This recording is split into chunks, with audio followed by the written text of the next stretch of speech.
ప్రతి అంశంలో కూడా. రైట్ రైట్ లక్ష్మణ్ రావు గారు. అనిల్ గారు, ఇందులో మీరు చెప్తా ఉన్నారు పొంగనూరులో జరిగినటువంటి పెన్షన్దారులకి ఇదని. ఒక్క పొంగనూరులోనే కాదండి, రాష్ట్రం మొత్తం మీద కూడా 77,885 పెన్షన్లు తీశారు ఒక నెలలోనే. కిందటి నెలలో 65 లక్షల మందికి మేము ఇస్తే 65 లక్షల మందికి ఇచ్చారు ఫస్ట్ నెలలో. రెండో నెలలో వచ్చేసరికి 77,885కి తగ్గించారు, కుదించారు. రేపు వచ్చే నెల ఎన్ని పెన్షన్లు తీస్తారో తెలియదు, పై వచ్చే నెల ఎన్ని వేలు పోతాయో తెలియదు. ఎందుకంటే సంపద సృష్టించడంలో చంద్రబాబు నాయుడు దిట్ట కాబట్టి ఈ రకంగా సంపద అనేది సృష్టించడం జరుగుతా ఉంది. ఇంకేమంటారు, దానికి ఇప్పుడు ఏ కారణాలు లేకుండా ఏ రీజన్ చూపించకుండా అయితే తీసేయడం కుదరదుగా. అలా తీసేస్తే మీరు కూడా సునీల్ గారు, గత ప్రభుత్వంలో వీళ్ళ అర్హులు అని చెప్పి వాళ్ళ డేటా తీసుకొని వాళ్ళు ఖచ్చితంగా అర్హులు అయితేనే మేము ఇచ్చాం. మీరు దాంట్లో అర్హులు కాదని ఏ రకంగా తీస్తారు? ప్రూఫ్లు బయట పెట్టండి. ఏమైనా అవకతవకలు జరిగినాయా? లేదు, వికలాంగులు కాకుండా సదరన్ సర్టిఫికెట్ తీసుకొచ్చి ఫేక్ సర్టిఫికెట్లు పెట్టి ఏమైనా ఇచ్చారా? బయట పెట్టమన్నా మీరు ప్రూఫ్లతో బయట పెట్టి తీయాలా? కేవలం దాని గురించి సపరేట్ గా చర్చిద్దాం.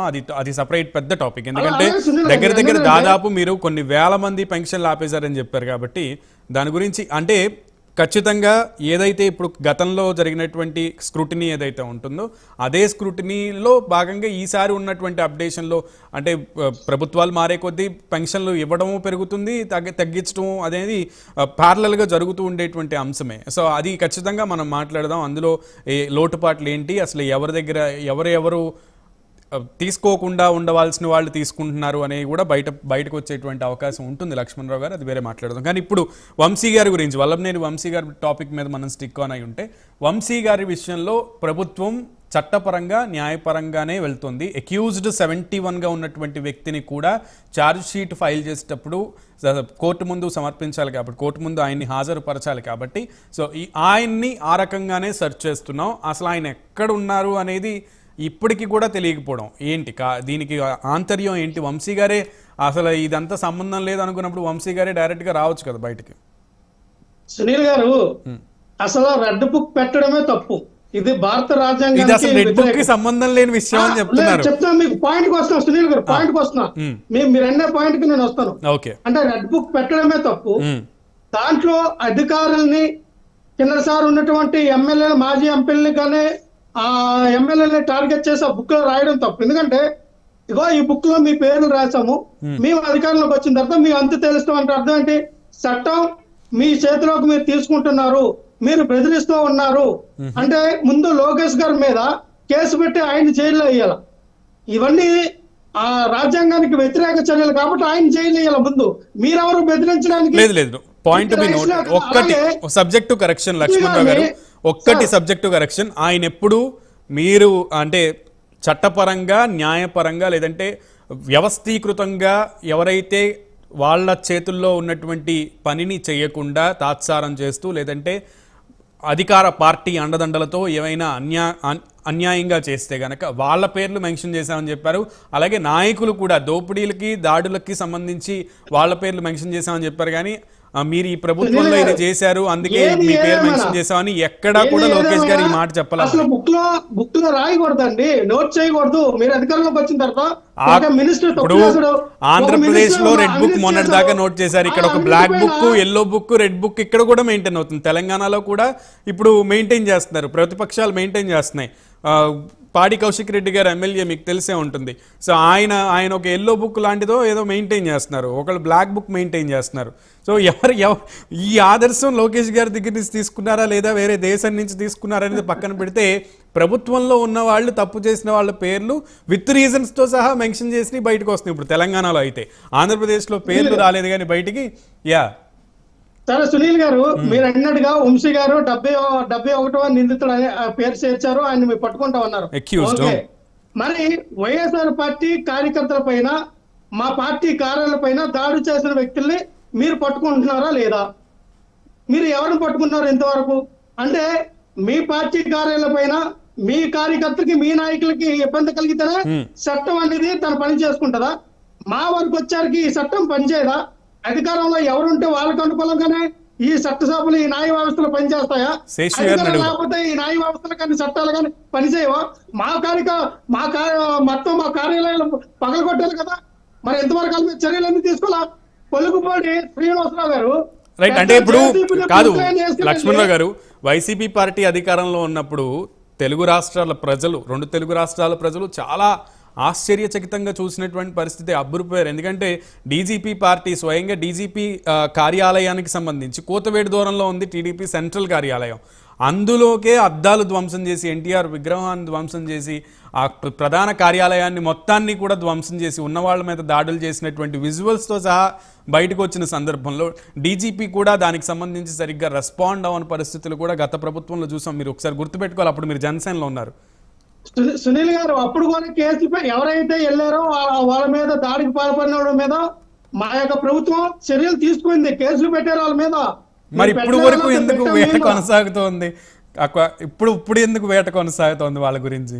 నేను అదే చెప్తాను. మీరు కూడా మా కార్యకర్తల్ని, మా పార్టీ కార్యాలయాల మీద ఎవరైతే దాడి చేస్తారో వాళ్ళ మీద చర్యలు తీసుకోండి, చట్టం అందరికి సమానంగా చెప్పండి. దాసరి శేషు గారు, ఎందుకు వైసీపీ పార్టీ కార్యాలయాల మీద, ఆఫ్ కోర్స్ ఆయన చెప్పిన మాట పూర్తి శాతం కాకపోయినా నేను కూడా కొంతవరకు ఏకీభవిస్తాను. ఎందుకంటే ఎలక్షన్స్ తర్వాత కొన్ని పార్టీ కార్యాలయాలు, ప్రాంతీయ పార్టీ కార్యాలయాలు, ప్రాంతీయ కార్యాలయాలు ఏవైతే ఉంటాయో వైసీపీ పార్టీవి, అవి కొన్ని ప్రదేశాల్లో ధ్వంసమైనటువంటి పరిస్థితి ఉంది. అయితే దానికి సంబంధించి ప్రభుత్వం కూడా రియాక్ట్ అయింది.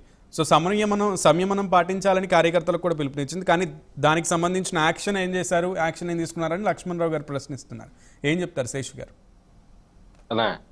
ఇందాక చెప్పినట్లే మళ్ళీ చెప్తున్నా, ఇక్కడ లక్ష్మణరావు గారు కొంచెం కన్ఫ్యూజన్ ఉన్నట్టున్నారు. అంటే పార్టీ మారడం వల్ల కన్ఫ్యూజన్ వచ్చారో, లేకపోతే ఆ పార్టీకి వెళ్ళటం వల్ల అలా జరిగిందో నాకు తెలియదు. కానీ ఒకటే పెన్షన్ల విషయంలో జరిగింది, ఒక ఆమెనే కొట్టేశారు, పెన్షన్లు ఆపేస్తున్నారు వైసీపీ వాళ్ళే అని. మీరు చూడండి, 2 నెలల పెన్షన్ ని తెలుగుదేశం పార్టీ జనసేన బీజేపీ కూటమి ప్రభుత్వం పంచింది. ఇప్పుడు 2 నెలల పెన్షన్ 2 నెలల పంచిందన్న. 2 నెలల పంపిణీలో గత ప్రభుత్వంలో ఇచ్చినటువంటి పెన్షన్లు ఒక్కటి కూడా తగ్గించకుండా అదే నెంబర్ పంచిందన్న. ఒక్కటి కూడా పెంచలేదు, ఒక్కటి కూడా తుంచలేదు. అది క్లారిఫికేషన్ ఒకటి.